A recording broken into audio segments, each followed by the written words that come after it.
Welcome to Ghost Files, where every whisper hides a secret, and every story could be real.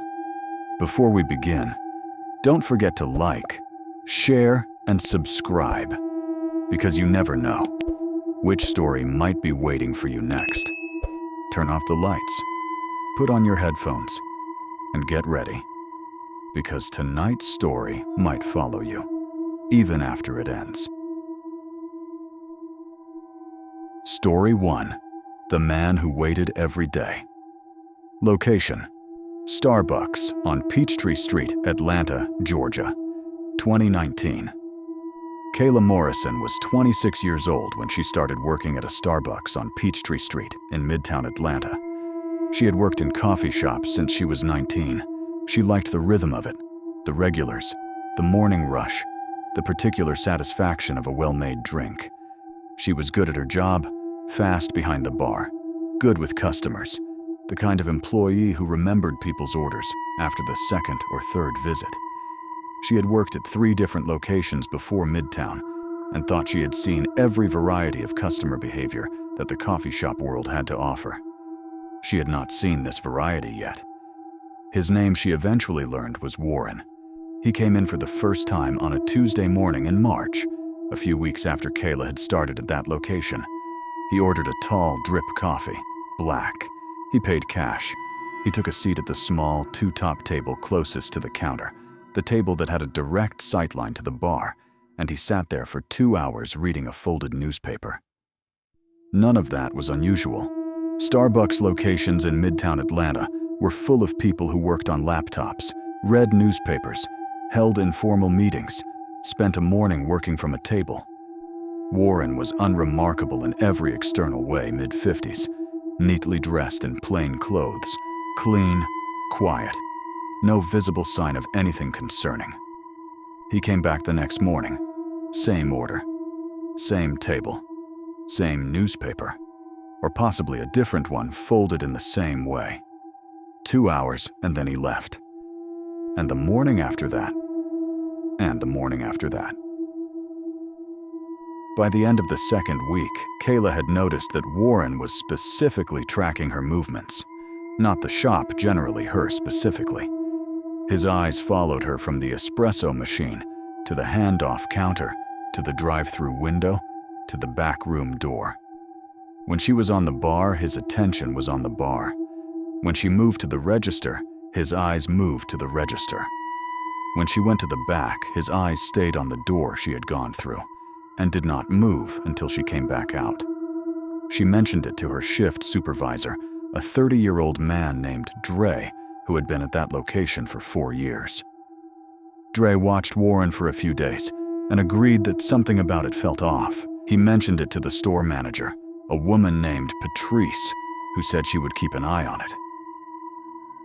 Warren kept coming, every single weekday morning without exception. Always the same order, always the same table, always the same 2 hours. In the 4th week, something changed. Warren stopped bringing the newspaper. He sat at the table with nothing in front of him except his coffee, and he watched. No pretense of reading, no phone, no occupation of any kind. Just the coffee and the watching. He did not look away when Kayla or other staff members made eye contact with him.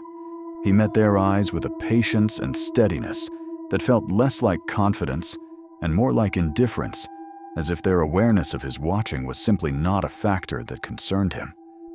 Kayla started keeping a log.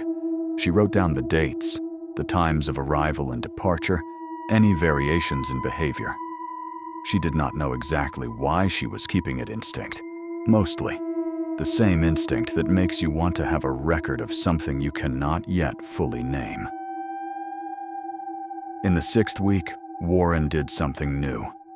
On a Wednesday morning, Kayla was on her break, sitting at a table near the back with her phone, off the clock for 15 minutes. Warren's table had a partial sightline to where she was sitting. She had chosen that spot deliberately to be less visible from the main floor. He found her anyway. She looked up from her phone, and he was looking directly at her from his table across the room, with the same patient, undivided attention he gave her behind the bar. She had been on break. She was not in her uniform apron.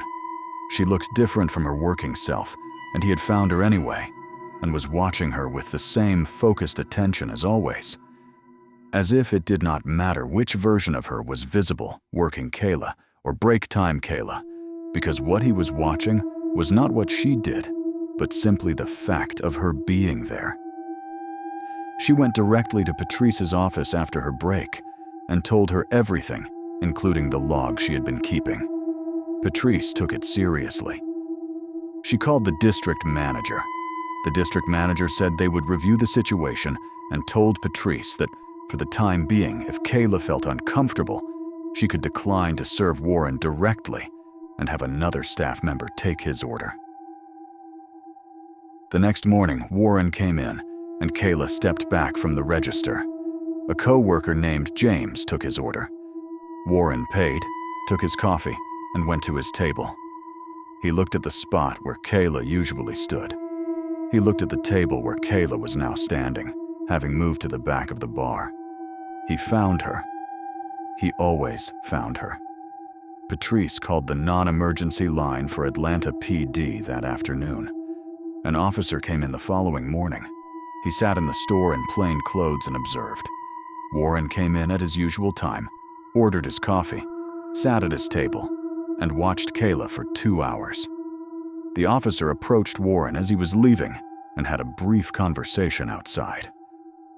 The officer came back in and spoke to Patrice.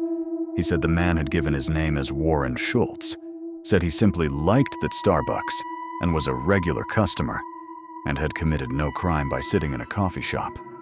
The officer said there was nothing he could do at this stage, but recommended that if the behavior continued and escalated, they should look into a trespass notice, which could be issued by the property manager to bar someone from the premises. Warren came back the next morning.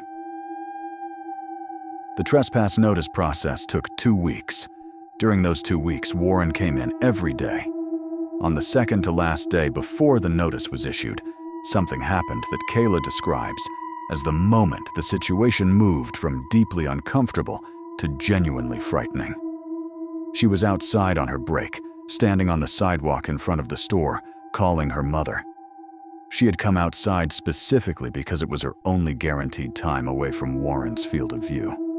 She was on the phone for about 5 minutes. When she hung up and turned to go back inside, Warren was standing 6 feet away from her on the sidewalk. He was facing her. He had his coffee in one hand. He was watching her with the same expression he wore inside the store. She had been outside for 5 minutes. He had come outside specifically to maintain his sightline. She went back inside and did not come back out. She told Patrice immediately. Patrice called the district manager again, who expedited the trespass notice. It was issued 2 days later. Warren was formally barred from the property. He stood on the sidewalk outside the store for 2 days after the notice was issued. Standing on public property, outside the window, coffee in hand, watching through the glass. He was on the public sidewalk, and there was nothing anyone could do. On the 3rd day, he was gone. He did not come back. Kayla requested a transfer to a different location the following week. Her request was approved, and she moved to a store in a different part of the city. She never saw Warren again. She thinks about him, still not every day, but often enough. She thinks about the newspaper he eventually stopped pretending to read. She thinks about the moment he appeared on the sidewalk beside her. She thinks about the consistency of it every weekday morning for weeks. The same coffee, the same table, the same 2 hours, the same watching. The discipline of it. The dedication. She says the most frightening thing about the experience was something she only understood clearly in the months afterward, in the way that you sometimes only understand the full shape of something once you have enough distance from it. The most frightening thing was not that he watched her. It was that he was watching her in a place where she had to be, a place she could not avoid, a place that was, for hours every day, her entire world. He had chosen her in a place she could not leave, and then he had simply shown up every morning and waited. She says she thinks about that whenever she hears people say that public places are safe because there are other people around. She says other people around does not mean safe. It means witnessed. And witnessed and safe are not the same thing at all.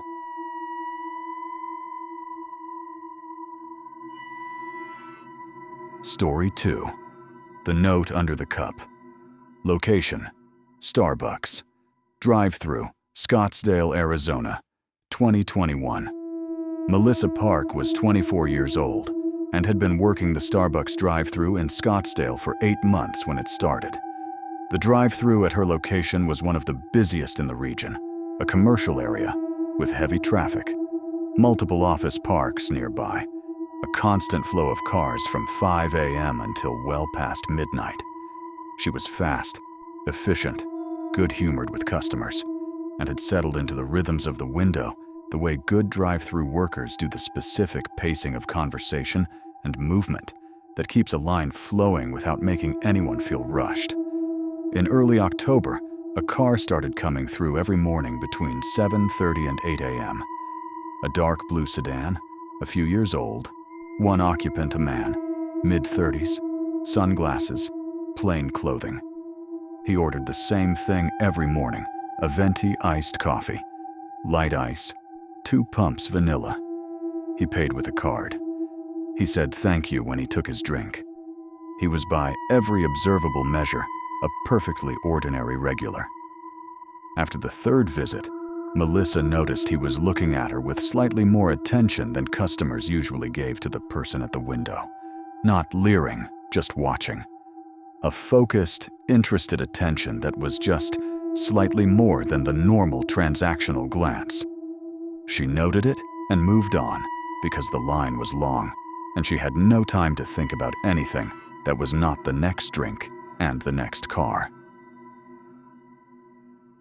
After the 6th visit, she noticed that the attention hadn't varied. He looked at her the same way each time, focused.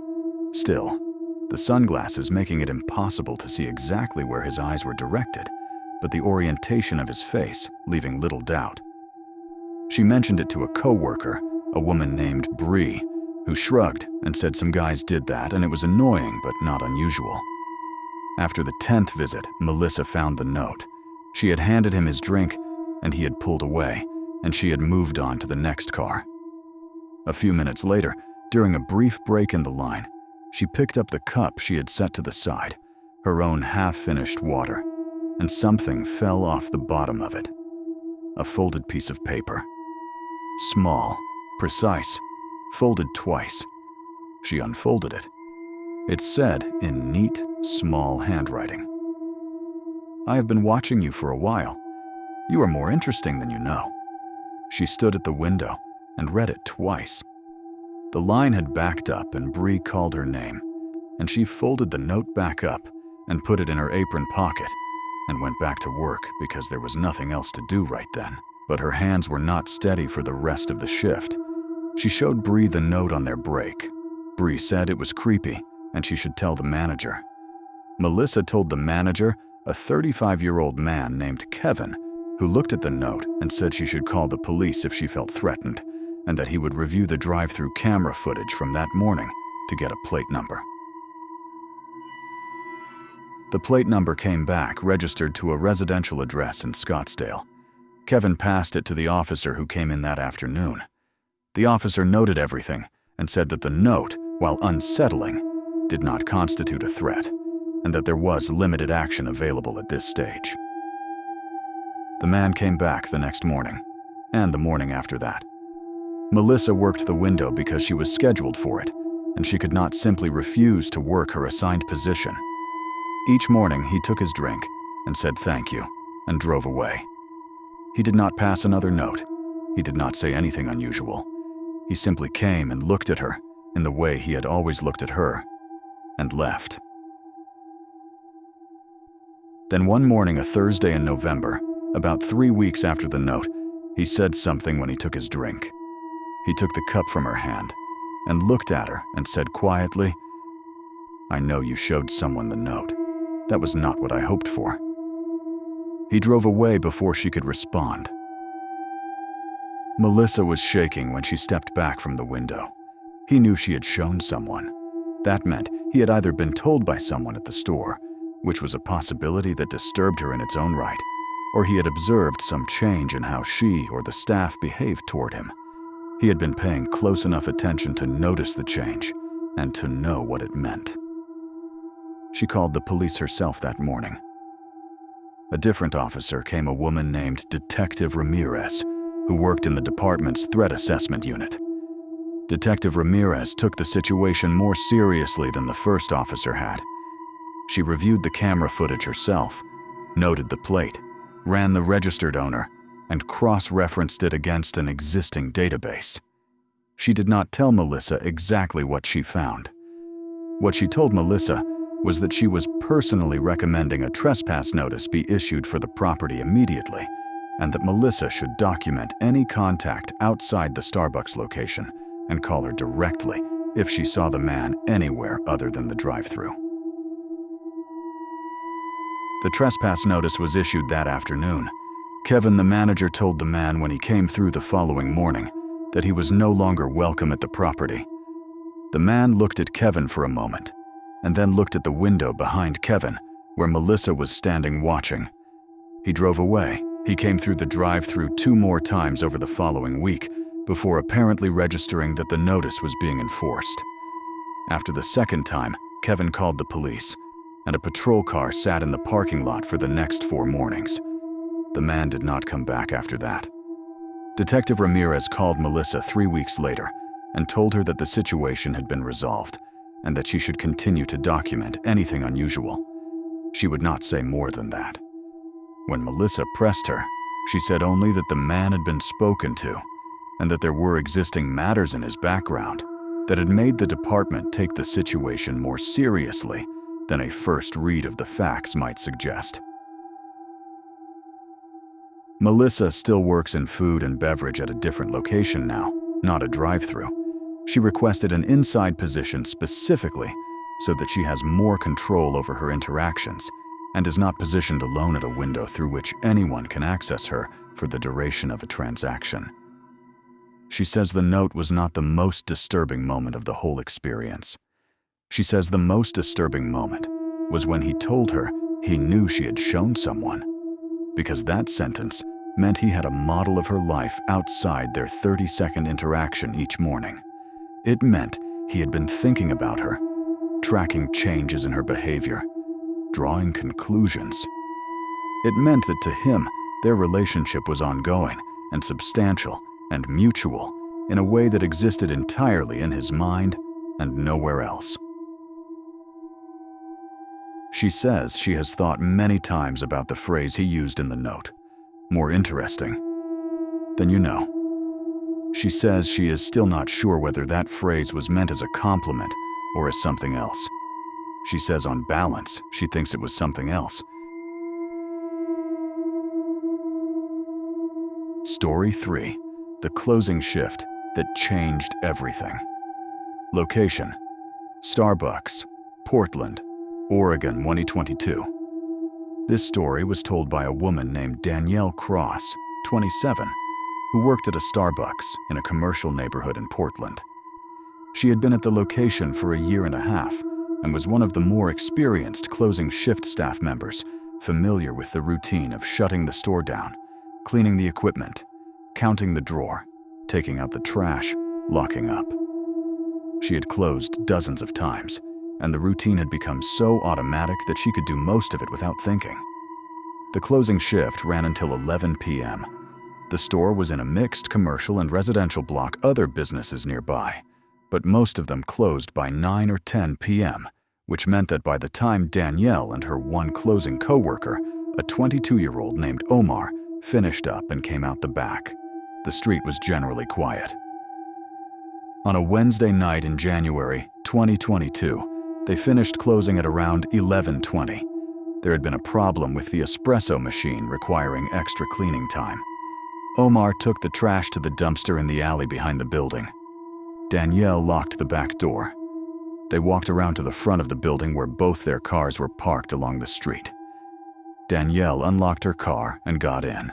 She put her bag on the passenger seat. She was about to start the engine when she noticed something on her windshield. Under the wiper blade, a piece of paper, folded once. She got out and took it and got back in and opened it under the dome light. It was a receipt, a Starbucks receipt, from that location. That evening, the timestamp was 9:47 p.m. One item, a tall Pike Place, which was a common drip coffee order, unremarkable. She turned it over. On the back, written in ballpoint pen in small, careful letters, I waited, but you were inside too long. Tomorrow. She sat in her car for a full minute reading those two sentences. Then she got out and knocked on Omar's window and showed him. Omar read it and looked up at her and said they should call the police right now. She called 911 and an officer arrived within 8 minutes. The officer took the receipt. He noted that whoever had left it had been a customer that evening. The timestamp confirmed it and had then waited outside in the cold for more than an hour and a half until closing time. He noted the phrase tomorrow as a potential indicator of intent to return. He took statements from both Danielle and Omar and said a patrol car would be in the area the following evening. Danielle did not sleep well that night. She lay awake and thought about the timestamp, 9:47 p.m. She had been behind the counter at 9:47. She thought about someone sitting in the store with a drip coffee watching her work and then leaving at some point and standing outside in January in Portland waiting for her to come out. She thought about how long they would have waited if the espresso machine had not needed extra cleaning, whether she would have come out at the normal time and found them there. She thought about the word tomorrow as if it were a schedule, as if the person who had written it had a plan that extended beyond a single evening, as if this wasn't a beginning, but a continuation of something that had already been running for long enough that this person felt confident saying tomorrow as if it were simply the next item on a list. She told the store manager first thing the next morning. The manager immediately reviewed the camera footage from the previous evening. The store cameras covered the interior comprehensively, the registers, the bar, the seating area, all of it. They identified the customer who had ordered at 9:47, a man, alone, who had sat at a table near the window for approximately 40 minutes before leaving. Camera quality was good enough to see his face clearly. They also pulled the exterior camera, a single camera, that covered the front entrance. The footage showed the man leaving the store at 10:28 p.m. It showed him stopping on the sidewalk. It showed him looking at the street, looking at the storefront, looking at the parked cars along the curb.